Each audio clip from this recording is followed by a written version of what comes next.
کل ہم نے جو 2 آیات پڑھی تھیں اس کی تفسیر صحیح سے میں نہیں کر سکی کچھ اور ڈسکشن کی وجہ سے، تو آج میں 215 آیت سے دوبارہ ہم تھوڑی تھوڑی ڈسکشن اس کے ساتھ کریں گے، کیونکہ وہ بہت ہی پریکٹیکل آیت اور ہم سب کے بہت زیادہ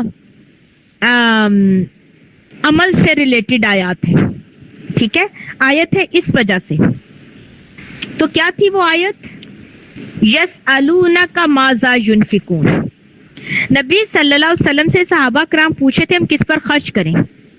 قل ما انفقتم من خیر فللوالدین والاقربین. تو تم جو بھی مال خرچ کرو، اب کیا خرچ کریں وہ نہیں بتایا، کہاں خرچ کریں یہ بتا دیا. What you want to spend، یہ ان کسی کے لیے کوئی کمپلشن نہیں ہے کہ آپ یہ دے سکتے ہیں اور یہ نہیں دے سکتے. ایک مسکراہٹ بھی دے سکتے ہیں، اچھا مشورہ بھی دے سکتے ہیں، دعا بھی دے سکتے ہیں، راستہ بھی دکھا سکتے ہیں. تو کچھ بھی، کوئی بھی خیر خواہی سے آپ کسی کے لیے کوئی نیکی کریں تو آپ کی نیکی کا سرکل، آپ کے اچھے اخلاق. پہلی بات یہ ہے کہ بینگ مسلم، اللہ سبحانہ و تعالیٰ کو ہماری طرف سے گیونگ ایٹیچیوڈ پسندیدہ ہے کہ بس ہم دینے والے بن جائیں اور دیتے ہی جائیں. اور دینے کا سرکل دوستیوں سے شروع نہیں ہوگا، کیونکہ ہماری تو سوچ فرینڈ سے سٹارٹ ہوتی ہے اور فرینڈشپ پہ ختم ہے. فرینڈس بھی اچھی بات ہے، دوستیاں بھی ہونی چاہیے، لیکن جب آپ کو، اچھا ایک اور بات میں یہاں بتا دوں کہ یہ فرض زکوٰۃ کے بارے میں نہیں ہے یا وراثت کے بارے میں نہیں ہے، بلکہ اوور آل جرنل خرچ ہے. یہ جرنل جو بھی آپ خرچ کریں تو سب سے پہلا حق کس کا ہے؟ والدین کا. اور یہ ضروری نہیں ہے کہ والدین غریب ہوں، فقیر ہوں، مجبور ہوں پھر ہم خرچ کریں. اگر ان کے پاس بہت ہے اور ہم سے زیادہ ہے تب بھی ان کو دیں. اور یہ دینے میں صرف بیٹوں کو ہی دینا نہیں چاہیے بلکہ بیٹیوں کو بھی اپنے ماں باپ کو دینا چاہیے. اور اب ہم کیا دیں؟ تحفے تحائف دیں. تحفہ دینے سے کیا ہوتا ہے؟ محبت بڑھتی ہے.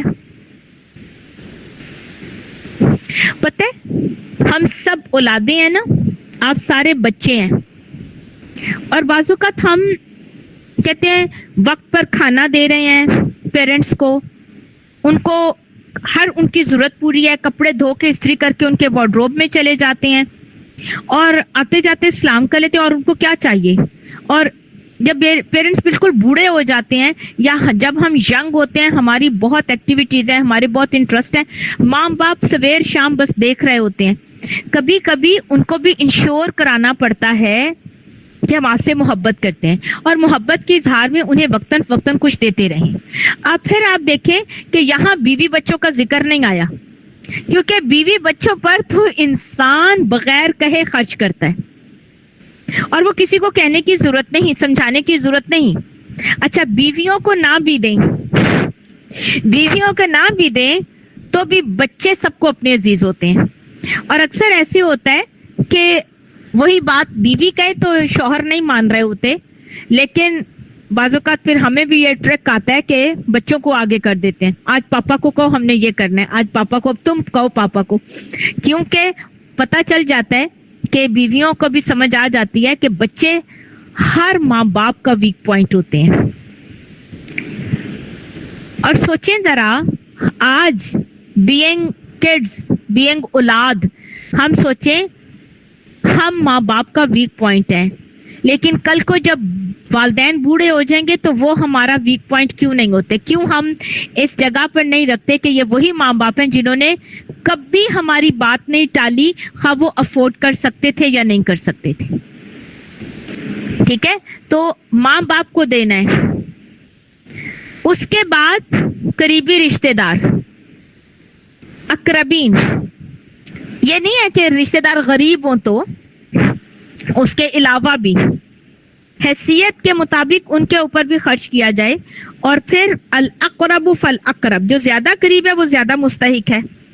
بھائی بھابھی، ان کے بچے، بہنیں نندیں، ان کے بچے، چاہے وہ، یہاں یہ نہیں کہا گیا نہ والدین کے لیے اور نہ ہی رشتہ داروں کے لیے کہ اگر وہ اچھا کریں, اگر وہ تمہارے ساتھ انصاف کریں تو پھر تم ان کے اوپر خرچ کرو, بلکہ بس ان کو دینا ہے, رشتہ داروں کو دینا ہے. سیدنا ابو ہریرہ رضی اللہ تعالیٰ نے کہا رسول اللہ صلی اللہ علیہ وسلم نے فرمایا, ایک اشرفی تم نے اللہ کی راہ میں دی اور ایک اپنے غلام پر خرچ کی اور ایک مسکین کو دی اور ایک اپنے گھر والوں پر خرچ کی تو ثواب کی روح سے سب سے بڑی اشرفی یا اجر و ثواب میں وہ ہے جو اپنے گھر والوں پر اپنے بیوی بچوں پر خرچ کی. کیونکہ بعض اوقات مرد فرینڈشپ میں باہر بہت خرچ کرتے ہیں, گھر میں بیوی بچوں کو, بعض اوقات اپنے بہن بھائیوں پر زیادہ خرچ کرتے ہیں, بیوی بچوں کو تنگی دیتے ہیں, یا ماں باپ کو. تو ہر جگہ ایک انصاف اور ایک اعتدال ہونا چاہیے. والیتامى, اور یتیم, یتیم وہ چھوٹے بچے ہوتے ہیں کہ جن کے والد دنیا سے چلے جائیں, ان کا کوئی کمانے والا نہیں, وہ خود اپنی ضروریات پوری نہیں کر سکتے, تو اللہ سبحانہ تعالیٰ نے کہا کہ ان یتیموں کو دیں, اور جب وہ بڑے ہو جائیں اور وہ بالغ ہو جائیں تو پھر وہ یتیمی سے باہر ہیں. ٹھیک ہے, یتیم وہ orphan, وہ چھوٹے بچے کہ جن کے باپ, جن کے محبت کرنے والا, جن کے لاڈ اٹھانے والا, جن کی کسی فرمائش کو نہ ٹالنے والی ہستی دنیا سے چلی گئی, تو معاشرے کے ہر فرد کی ذمہ داری ہے کہ ان یتیموں کے ساتھ محبت, پیار, ان کے جذبات, ان کی ضروریات کا خیال رکھیں. وہ صرف ننیال کی ذمہ داری نہیں ہے یا دادا کی تایا کی ذمہ داری نہیں ہے, معاشرے کے ہر فرد کی ذمہ داری ہے. حضرت سہل بن سعد رضی اللہ تعالیٰ عنہ سے روایت ہے, نبی صلی اللہ علیہ وسلم نے فرمایا, میں اور یتیم کی پرورش کرنے والا جنت میں اس طرح ہوں گے. اور آپ صلی اللہ علیہ وسلم نے شہادت اور درمیانی انگلی کو دونوں برابر کھڑی کر کے تھوڑے سے فاصلے اور قربت کے ساتھ, یعنی بہت فاصلہ نہیں, تھوڑے قریب کر کے کھڑے کر کے فرمایا کہ قیامت کے دن تو جن کو نبی صلی اللہ علیہ وسلم سے محبت ہے اور جنت میں ان کا ساتھ چاہیے ہے, تو وہ یتیم کے ساتھ اچھے سلوک کریں.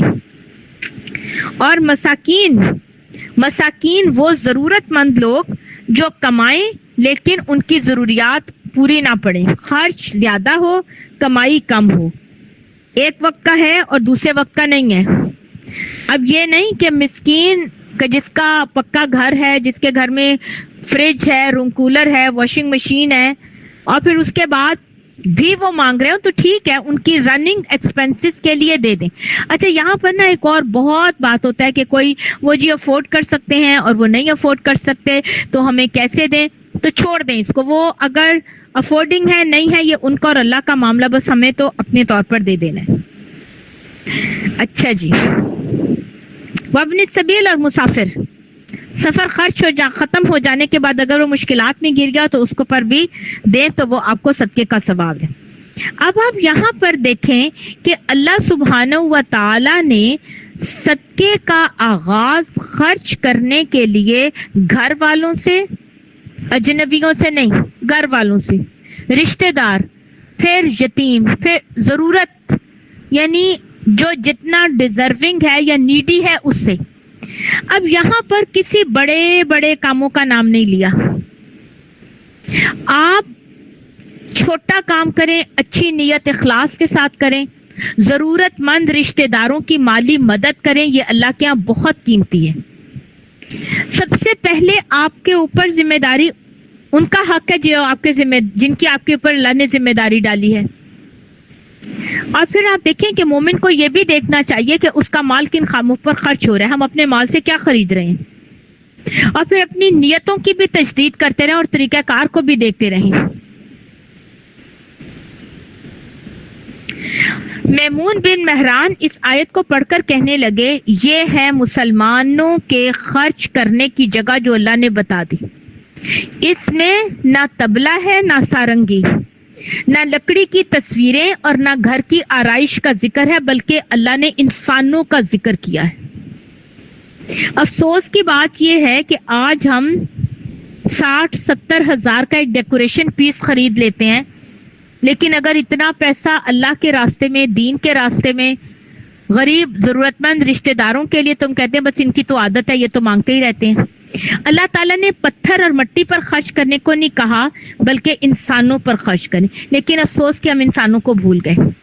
اب سوال یہ پیدا ہوتا ہے کہ کیا ہم ڈیکوریشن رکھ ہی نہیں سکتے؟ نہیں رکھ سکتے ہیں، لیکن پہلی پرائیورٹی یہ دیکھنی ہوگی کہ اگر والدین ترس رہے ہیں اور اللہ نے آپ کو بہت دیا تو ماں باپ کو دیں، اور پھر اسی طرح سے ضرورت مند رشتہ دار ہیں، کوئی اچھی ڈگری کرنا چاہتا ہے، ان کے بچوں کی تعلیم کا خرچ، کسی کی کنوینس کا، کوئی اللہ کے دین کے راستے میں یہاں خرچ کریں، یتیم بچوں پر خرچ کریں۔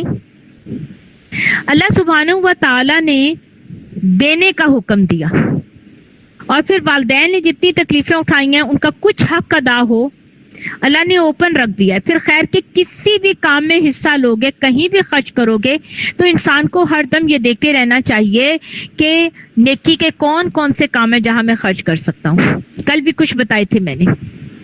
اور پھر آخر میں کیا کہا اللہ تعالیٰ نے؟ غور کرنے کی بات ہے، وَمَا تَفْعَلُوا مِنْ خَيْرٍ فَإِنَّ اللَّهَ بِهِ عَلِيمٌ۔ جو خیر بھلائی نیکی تم کرو گے اللہ سبحانہ و تعالیٰ کو اس کو پتہ ہے، اللہ کو پتہ ہے، اللہ جانتا ہے اس کا۔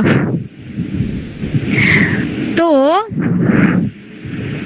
ہمیں نیت اپنی درست کرنی ہے، کیونکہ اللہ نیت دیکھ رہا ہے کہ کس نیت سے دے رہے ہو۔ اللہ کو پتہ ہے تم کیوں دے رہے ہو، کس کو دے رہے ہو، کس مطلب سے دے رہے ہو۔ کیونکہ مال خرچ کرنا ایسی چیز ہے، نیچرلی انسان اس کے اوپر فخر کرتا ہے، میں نے اتنا خرچ کیا۔ جب یہ آیت پڑھ لینا تو نفس کا فخر ختم ہو جاتا ہے۔ اور آپ سب کو یہ حدیث یاد ہے، نبی صلی اللہ علیہ وسلم نے کیا فرمایا؟ کچھ لوگ نا دے کر بہت جتلاتے رہتے ہیں، مینشن کرتے رہتے ہیں، پتہ ہے میں نے اتنا دیا، پھر ہم نے اس کو اتنا دیا، پھر ہم نے فلاں رشتہ دار کی شادی کروائی، ہم نے اس بچے کے اوپر اتنا خرچ کیا۔ نہیں، نبی صلی اللہ علیہ وسلم نے فرمایا 7 کیٹیگریز ہیں جو قیامت کے دن اللہ کے عرش کے نیچے ہوں گی۔ ان میں ایک وہ ہوگا کہ جس نے دائیں ہاتھ سے دیا اور بائیں کو پتہ نہیں چلا کہ اس نے کیا دیا ہے۔ کتب علیکم القتال وہو کرہ لکم، تمہارے لیے اللہ تعالیٰ نے جنگ کرنا فرض کر دیا، لیکن اب وہ تم کو ناپسند ہے۔ اب آپ کمپیئر کر کے دیکھیں کہ انسان کو ہمیشہ یہ یاد رکھنا چاہیے کہ اللہ کا کوئی حکم کتنا مشکل بھی کیوں نہ ہو، لیکن مجھے اس کو ماننے میں کوئی ڈاؤٹ نہیں ہونا چاہیے۔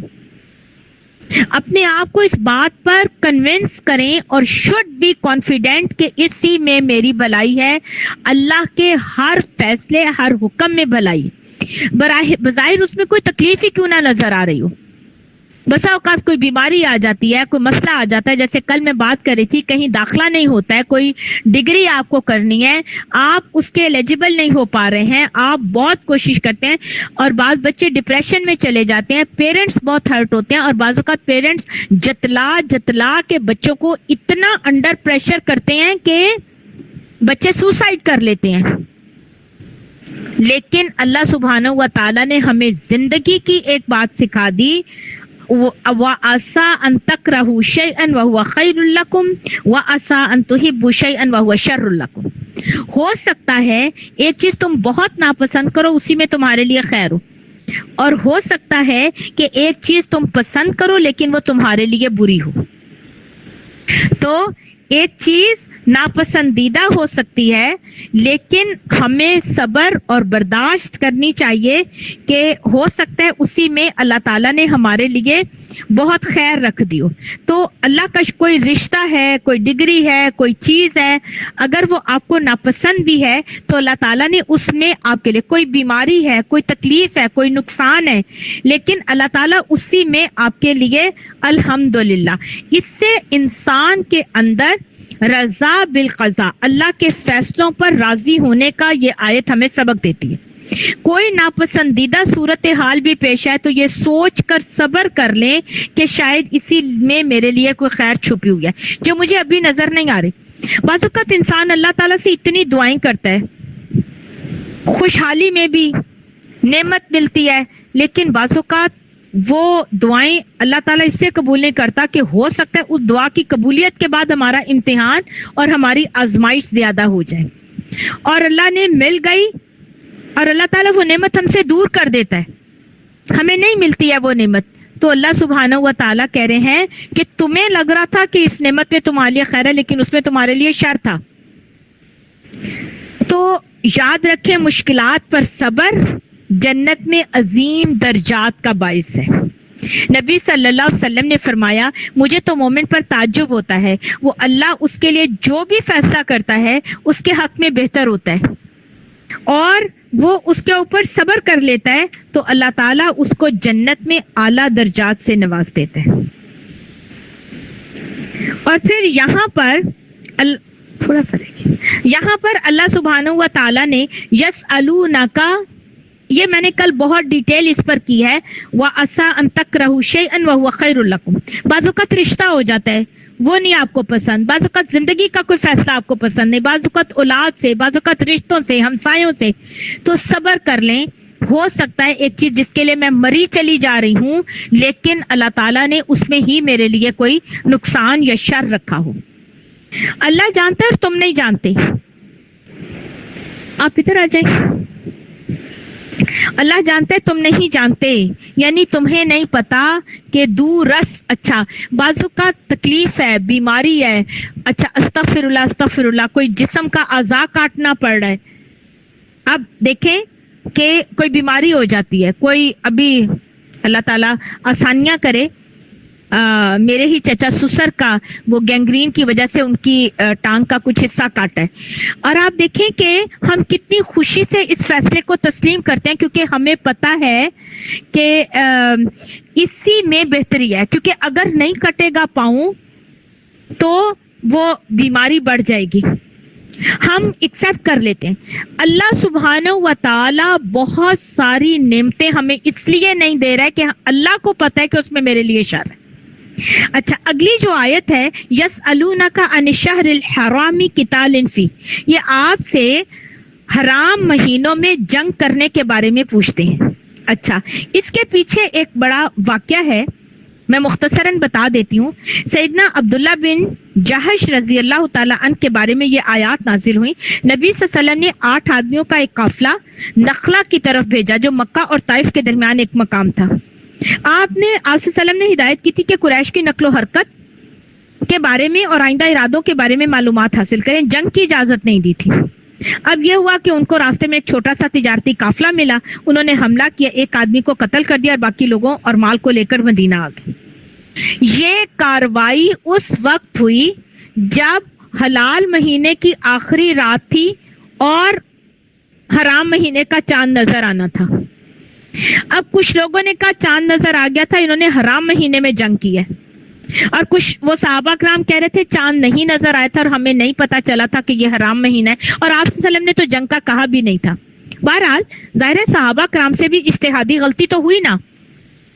اب آپ دیکھیں اعتراض کرنے والوں نے کہا کہ یہ کیسے مسلمان ہیں جو حرام مہینوں میں جنگ کرتے ہیں. تو اللہ تعالیٰ نے یہ نہیں کہا کہ نہیں وہ غلطی ہو گئی تھی، وہ مس انڈرسٹینڈنگ تھی. کتنے آرام سے قبول کیا اور کہا ہاں واقعی حرام مہینوں میں لڑنا بہت بری بات ہے، بہت غلط ہے. لیکن کبھی اپنے اعمال دیکھیں، خود کیا کرتے ہیں، خود کیا کچھ نہیں کیا. خود لوگوں کو، صحابہ کرام مسلمانوں کو اللہ کے راستے سے روک رہے ہیں، مسجد حرام سے نکال دیا، مکہ کے رہنے والے صحابہ کرام کو اذیتیں دے دے کر خانہ کعبہ سے، مکہ سے نکال دیا. اپنی حرکتیں کبھی غور کی ہیں؟ اور ہر وقت فتنہ پھیلا رہے ہیں، تو فتنہ اس سے بھی بڑا ہے. اور پھر اللہ تعالیٰ نے مسلمانوں کو کہا کہ یہ ہمیشہ لڑتے رہیں گے یہاں تک کہ وہ چاہتے کیا ہیں کہ مسلمانوں کو ان کے دین سے پھیر دیں، اور جو کوئی اپنے دین سے پھر گیا اور وہ مر گیا تو یہی لوگ مرتد ہیں، کافر ہیں، ان کے اعمال دنیا اور آخرت میں ضائع ہو گئے. جو ایک دفعہ دین اسلام کی طرف آ کر دین سے پھر جائے اور اسی طرح مرتد ہونے والا کافر ہے، اس کے دنیا اور آخرت کے سب اعمال برباد ہیں، الا یہ کہ وہ توبہ کر لے. یہ لوگ آپ کے ساتھی اور اس میں ہمیشہ رہیں گے. اور یہاں پر مسلمانوں کو جنگ کرنے کے لیے موٹیویٹ کیا اور اس کا اجر بتایا، ان الذین آمنوا والذین ہاجروا وجاہدوا فی سبیل اللہ، بے شک وہ لوگ جو ایمان لائے اور جنہوں نے ہجرت کی اور اللہ کی راہ میں جہاد کیا وہ اللہ کی رحمت کے امید رکھتے ہیں۔ اللہ تعالیٰ بے حد بخشنے والا اور نہایت رحم کرنے والا ہے۔ وآخر دعوانا ان الحمد للہ رب العالمین۔ سبحانک اللہم وبحمدک اشہد ان لا الہ الا انت استغفرک واتوب الیک۔ السلام علیکم ورحمۃ اللہ وبرکاتہ۔